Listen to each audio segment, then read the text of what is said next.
Merupakan kota pelabuhan, Malaka sendiri terletak di semenanjung barat Malaysia dan dilewati Sungai Melaka yang berhulu dari kota negeri sembilan Malaysia hingga berakhir di Selat Malaka. Berseberangan langsung dengan Pulau Sumatera, kota ini didirikan pada sekitar tahun 1400 oleh para Meswara sebagai tempat perlindungan. Penguasa Tumasik atau kini Singapura tersebut sedang dalam pelarian dari kejaran pasukan Majapahit. Posisinya yang strategis membuat Malaka menjadi tempat persinggahan bagi para pedagang untuk mengisi kembali persediaan makanan mereka dan memperoleh air tawar dari mata air bukit.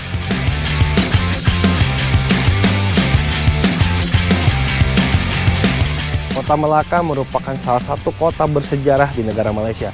Kota Melaka juga dahulunya merupakan pusat peradaban Melayu dan juga jalur penting bagi perdagangan rempah-rempah di dunia.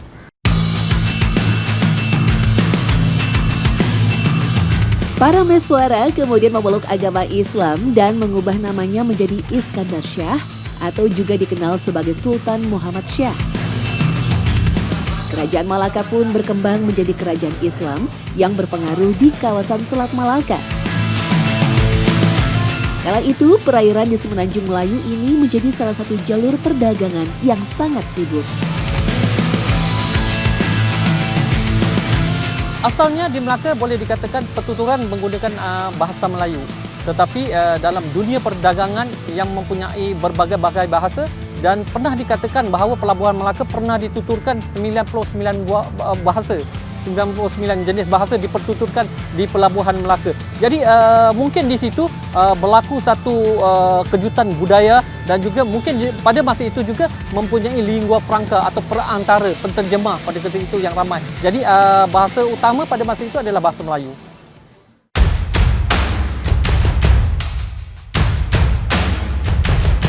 Pada abad ke-15, Kesultanan Malaka mencapai puncak kejayaannya dengan nyaris semua pedagang dari India, Cina, Portugis sampai Nusantara berlabuh di Malaka demi bertukar hasil bumi paling mahal kala itu, rempah.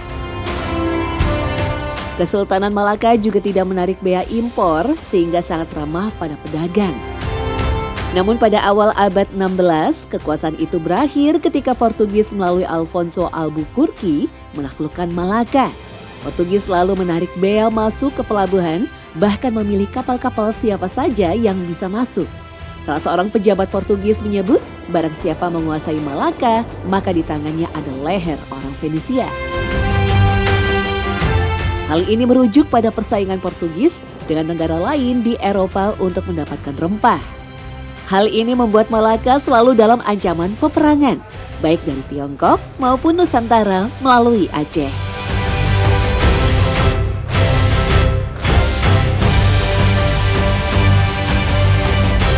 Sebenarnya kalau kita lihat negeri Melaka itu sendiri bukan pengeluar rempah ratus yang utama, tetapi jalinan kerjasama dan juga budaya, bahasa juga adalah sesuatu yang sama di antara Sumatera, Jawa dan sebagainya, mudah dipahami. Dan apabila pembukaan Malaka sebagai pusat perdagangan, segala urusan perdagangan di rantau kawasan ini di Nusantara semuanya dikumpulkan ataupun bermula di Melaka sebelum diedarkan di negara-negara yang lain, terutama di Eropah.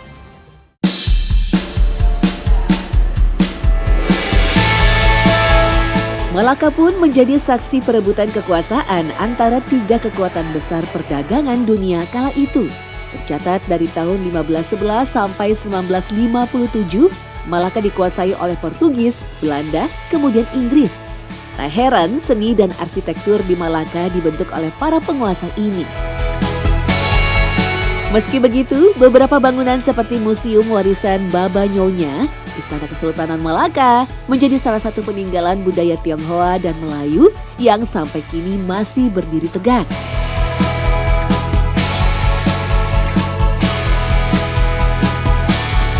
Pada tahun 2008, Malaka diakui oleh UNESCO sebagai situs warisan dunia.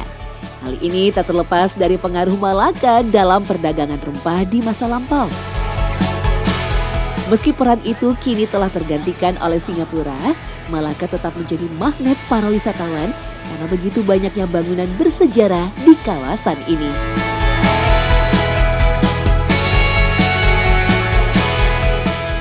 Kota Melaka ni cantik dan banyak benda yang boleh dipelajari oleh orang Indonesia jika datang ke sini nanti.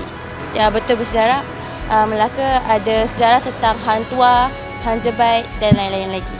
Bagi saya, Melaka ni macam banyak tempat yang menarik. Situ terdapat banyak sejarah and then orang-orang yang dahulu, dan dorang kembalikan semula sejarah-sejarah mereka dekat muzium tu.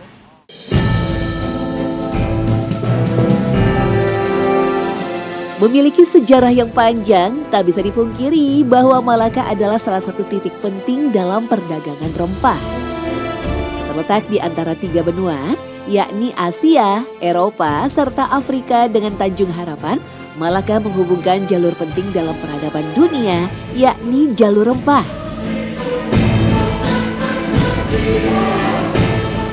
Oh, kalau jalur rempah ini tua sekali ya, bisa dibilang 2000 tahun. Ini sudah terbentang karena ada tanaman-tanaman endemik baik di Indonesia maupun di Malaysia sebetulnya yang kemudian dibawa ke arah barat ya, jadi ke India sampai ke pantai timur Afrika, dan ini melibatkan banyak sekali peninggalan bersejarah di sepanjang jalur rempah itu. Jadi Indonesia, Malaysia, Myanmar, India, Pakistan sampai ke Oman di Muscat sana.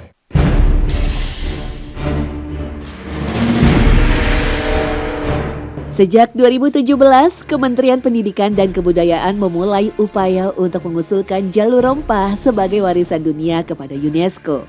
Pengajuan jalur rempah sebagai warisan budaya dunia didasarkan pada pemahaman bahwa jalur rempah bukan sekedar jalur pertukaran antar budaya dan pengetahuan yang melampaui konteks ruang serta waktu. Melakukan pelayaran dengan KRI Dewa Ruci dan Laskar Rempah, kegiatan akbar ini bertujuan untuk menelusuri beberapa titik pelabuhan di Nusantara yang menjadi bukti sejarah perjalanan rempah di masa lampau.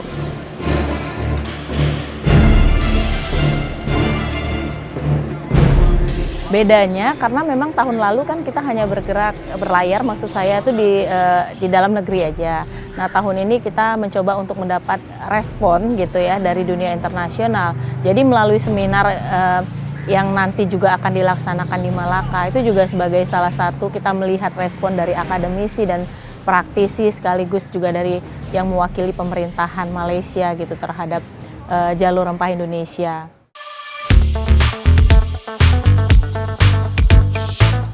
Keterkaitan Malaka dengan perdagangan rempah Nusantara memang tak bisa dipisahkan.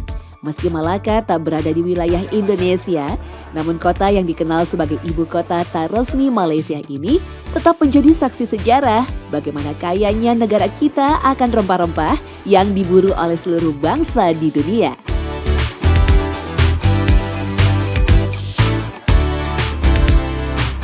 Jadi kita membugarkan semula hubungan jalinan ini supaya selain daripada kita dapat memberikan sejarah-sejarah ini dapat diwarisi oleh generasi yang akan datang, tetapi harus diingat bahawa hubungan Malaysia-Indonesia ini sudah lama terjalin.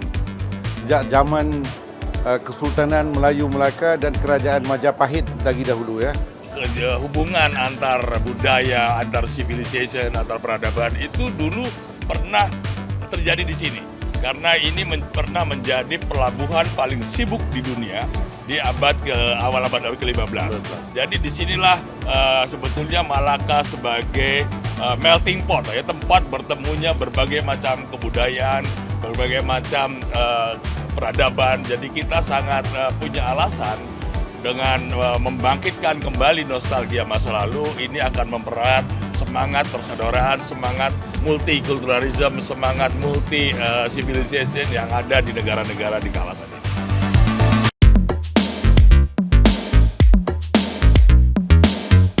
Sejarah mencatat, rempah bukan sekedar komoditi, namun membawa nilai dan gaya hidup untuk peradaban global. Begitu pentingnya rempah-rempah dalam kehidupan manusia, sehingga ia menjadi penghela perkembangan ekonomi, sosial, budaya, dan politik dalam skala lokal dan global. Para pedagang mempertaruhkan nyawa dan kekayaannya untuk memasarkannya. Juru masak meramunya untuk melezatkan hidangan.